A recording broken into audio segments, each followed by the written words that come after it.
moi, ma lutte, là, ma paye, là, mon payoff, c'est, man, c'est quand que j'ai cassé l'électrico au bout de mes bras, là.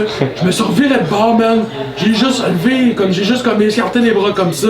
Puis, man, j'ai eu une vague de vibrations, là, en voyage de chier, là, genre, t'es comme, t'es un asti de sale, là, genre, qui m'a comme pété au visage, là, man. D'autres, ce moment-là, là, je pourrais plus jamais le revivre. Never, là, avant un asti de bout.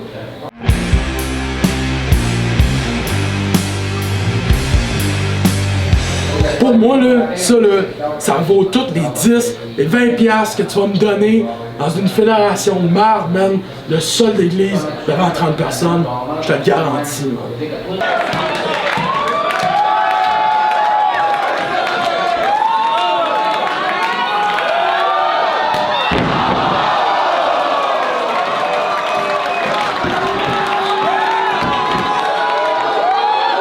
Souvent, ces fans purs-là, ils sortent même pas de chez eux. Là. Ils vont attendre que le DVD sorte, ils vont le regarder en DVD chez eux, ou tu sais, ils vont venir une fois de temps en temps au gros show pour faire leur blog sur Internet, dire ce qu'ils n'ont pas aimé, dire comment qu'eux autres ils auraient fait. Il y a du monde qui les suit, c'est correct, c'est leur opinion. Je suis pas tout le temps d'accord avec ce qu'ils disent. Mais moi, là, en tant que promoteur, je suis obligé de me dire, mais je veux pas juste 80 personnes dans ma foule. J'en veux 100, j'en veux 200, j'en veux 300. Je veux une fois par année remplir le Club Soda à 500 personnes. Tu sais, pis j'ai besoin de tout le monde pour ça. Je suis obligé de dire au gars qui connaît la lutte, qui est comme mon meilleur fan, qui a tout suivi, qui comprend, qui a une tête de lutte. Je suis obligé de dire d'autres. Faut que tu acceptes une petite lacune pour avoir tout le reste, tu sais. Il n'y a pas une personne individuelle qui fait déplacer du monde à Montréal, présentement à l'heure où on se parle. C'est plus un ensemble, un spectacle qui va faire déplacer le monde. Mais tu sais, ils sont bourrés de potentiel, ils sont un élément clé dans un spectacle. Ça, je leur donne à 100%. Ils voulaient être payés, je peux pas leur offrir. Ils me disent, ben Big, je vais aller voir ailleurs. Je peux pas leur offrir. Je veux dire, dans les années fin 90, début 2000, ok, pour ceux qui connaissent un peu ça, il y a eu la Attitude Era à la WWE qui ont décidé d'arrêter de viser les jeunes avec les les barbershops, les dons de clown, les affaires pour enfants, l'indien, le comptable, le stéréotype, le basic pour l'enfant. Ils ont décidé de mettre ça de côté, aller dans une attitude plus agressive, 18 à 33 ans. Là, on veut voir des tatons, on veut voir de la violence, on veut voir du sang, on veut voir du sacrage, c'est ça qu'on veut voir. Dans ce temps-là, Underground, il y avait la ECW, qui est comme sortie du lot plus tard avec les années, qui a été achetée justement par la WWE. Puis les autres, c'était Extreme Championship Wrestling. C'était reconnu pour avoir le style plus japonais, qui est comme... c'est passé à toute partie du Japon, là, en gros.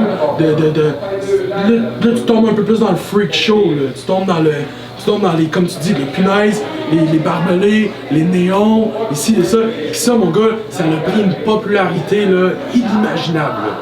Dans le temps, là, l'Internet, c'était pas comme aujourd'hui. Puis je veux dire, moi, je me rappelle que les premières vidéos que j'ai downloadées sur le web, ben, c'est Sabu comme Terry Funk au Japon, non, à la ICW, excuse-moi, dans un barbed wire match, mon gars. C'est la première fois que je voyais autant de sable, puis qu'il n'y avait pas quelqu'un qui était en train de mourir, là, tu comprends? Je veux dire, l'évolution, elle se fait pas toujours au même rythme dans les sections de Montréal. Là, je veux dire, on va dire downtown, c'est plus avancé que Hochelag va le un peu plus sur le vieil mode. Puis même encore, là, je te dis, 4-5 ans, le hardcore était comme ultra populaire là, dans les places un peu plus pauvres et tout ça. Mais y a-tu comme une rivalité par rapport à, admettons, vous c'est comme de la lutte plus traditionnelle? Ouais, mais nous aussi, ouais, mais c'est... T'sais, toi, tu te fais pas casser une néon derrière la tête, là? Non, on n'a jamais été à ce point-là, sauf que on avait quand même l'attitude qui venait avec, parce que c'était la mode. T'avais pas le choix de suivre cette attitude-là, parce que... Mais t'es déjà tombé dans des punaises? Non, pas les punaises, mais j'ai eu un coup de néon une fois. Il se disait, ben tu sais, le sang, ça marche. Ça vend. Ça vend. Fait hey man, moi là, je rentrais dans des places, là, deuxième match, man, là. Le gars, la Blade Job, man, là, il pisse le sang, dégueu. Il y a des enfants autour du ring, pis tout, man. C'est wrong, là. Pis tu sais, tu te rends compte que Carlis, c'est le premier de 3, là.